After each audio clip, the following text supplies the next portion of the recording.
During no other time in our recent memory has the burden of structural racism, widely defined as the sum of those harmful social policies, norms, and practices that systematically discriminate against persons of colour, been made so painfully clear. Hi, my name is Lawson Ung. I am a postdoctoral clinical research fellow at Massachusetts Eye and Ear and Harvard Medical School, as well as a graduate student of epidemiology at the Harvard T.H. Chan School of Public Health.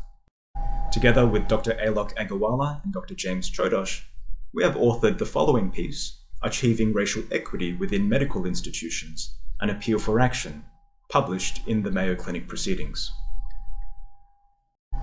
It is a distressing reality that so few of us have been left surprised that COVID-19 would exact such a cruel and disproportionate toll amongst our chronically underserved communities of colour, reflecting ongoing patterns of marginalisation, the historical legacy and continued trauma of slavery and Jim Crow, as well as modern racial segregation. The blight of structural racism was made plain to us last summer with the death of Mr. George Floyd and the callous indifference with which his life was treated. As global protests erupted following the death of Mr. George Floyd, the medical establishment, including academic medical centres, hospital networks, and medical schools, was swift in releasing messages of resounding solidarity for racial justice. But history tells us that the support and actions that follow such proclamations may be short-lived. In an age of rapid news turnover and attention spans that disappear with a single swipe of the finger, there are now legitimate fears that our global concern for racial equity will soon evaporate once again. Amid what we perceive as waning interest, our article is based on one very simple provocation: that it is time for the medical community to confront the unspoken and uncomfortable truths about how our own behaviours perpetuate the toxic intergenerational stress experienced by persons and communities of colour. Medicine is replete with injustice and inequity, much of which remains unaddressed or simply unnoticed, and which we can no longer ignore. For example, it has long been known that Black, Latinx, and Indigenous American patients are less likely to receive evidence-based care for the treatment of acute coronary syndromes. We know that Black infants are more than twice as likely to die perinatally compared to white infants. We know that minoritized patients are more likely to have their pain dismissed or inadequately treated, perhaps because society somehow views them as less worthy of our care.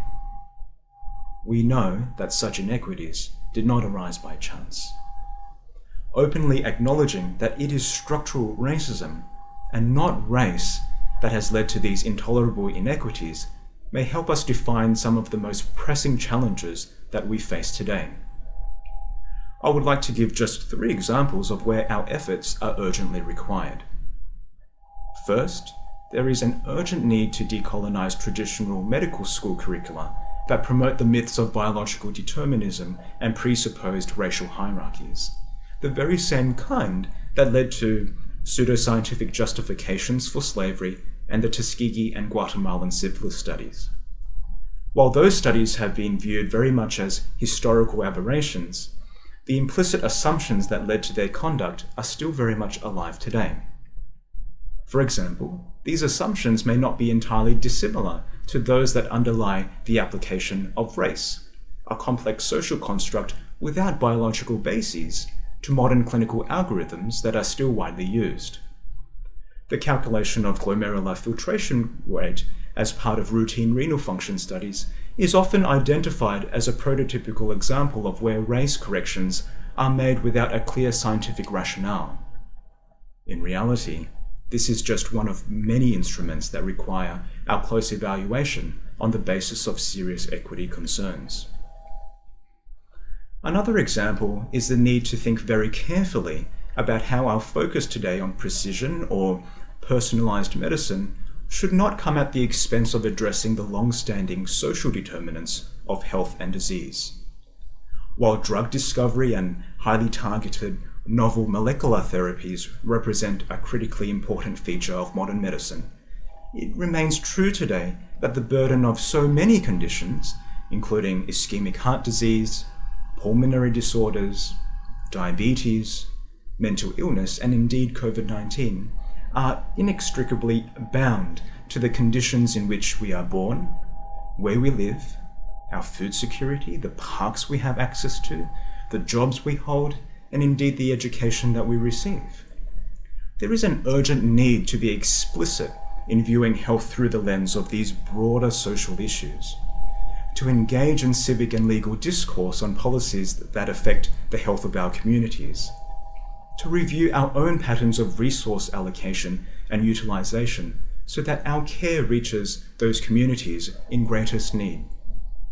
By being intentional about addressing the social determinants of disease, opportunities abound to improve the lives and welfare of our patients. It would be remiss not to also think very carefully about what we can do to create more equitable working conditions for our own employees. In particular, our non-clinical and non-research staff, including environmental health services, security personnel, food preparation workers, and delivery persons, amongst many others, typically represent the most diverse workforce within healthcare. We have known for many years that these occupations are also overrepresented by persons of colour, who are likely to have salaries that are many orders of magnitude lower than other hospital employees, including physicians and healthcare managers. While fiscal matters and bottom lines are important, the lives of our essential employees can never be measured nor captured on a spreadsheet. Surely it is not too much to ask of our institutions to ensure that all our truly essential and equally diligent and hard-working colleagues are compensated appropriately with a dignified living wage, access to equitably priced comprehensive health insurance, and job security. 3 fundamental conditions of employment that we would all expect for ourselves and for our loved ones. In this paper, we have provided a non-exhaustive 10-part inventory of initiatives that are immediately actionable in every institution. We hope that it may provide some ideas as to the nature and scope of change that is required to advance racial justice. Importantly, no single item is a simple one-and-done proposition. Each requires ongoing evaluation, accountability, and measurable performance metrics. Physicians have long been extolled as the voice of moral reason. However, the long-standing suffering of our most marginalized communities represents an egregious violation of the principles that undergird our profession.